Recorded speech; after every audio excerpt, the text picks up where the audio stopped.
வணக்கம்.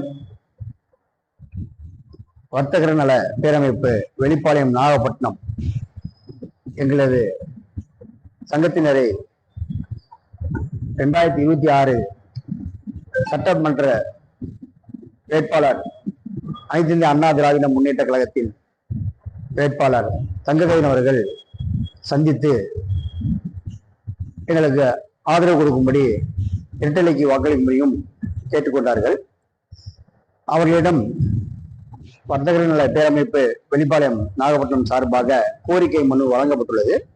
அதில் முக்கியமான கோரிக்கைகள், நாகப்பட்டினம் அரசு மருத்துவமனை மீண்டும் அதே இடத்தில் அனைத்து வசதிகளும் கொண்டதாகவும், மகப்பேறு, ஸ்கேன் மற்றும் அனைத்து ஆபரேஷன் தியேட்டர் போன்ற அனைத்து வசதிகளும் கொண்டதாக இருக்க வேண்டும் என்றும்,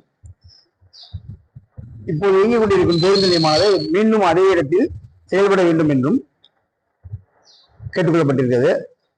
பின்னர் நாகப்பட்டினம் நகராட்சி பகுதியில் ஆண்களுக்கான மேல்நிலை பள்ளியானது பல ஆண்டுகளாக கோரிக்கை வைக்கப்பட்டு வந்தது.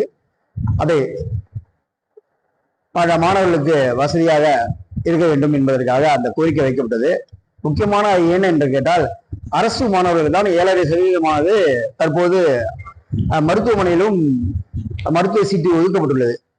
வரும் ஆட்சி காலத்தில் 10% கொடுப்பதாக வாக்குறுதி கொடுத்துள்ளார்கள். ஆகையினால் இந்த கல்லூரி மாணவர்களுக்கு அந்த பெரும் பயனாக இருக்கும். அதுபோல ஐடிஐ வளாகத்தில் ஐடிஐ இயங்கிக் கொண்டிருக்கிறது. அந்த வளாகத்தில் பாலிடெக்னிக் கல்லூரி இருபாலருக்கும் அமைத்து கொடுக்க வேண்டும் என்பதை கேட்டுக்கொள்கின்றோம். அதுபோலவே இங்கே தனியார் கல்லூரிகள் மற்றும் பள்ளிக்கூடங்கள் இருக்கின்றன.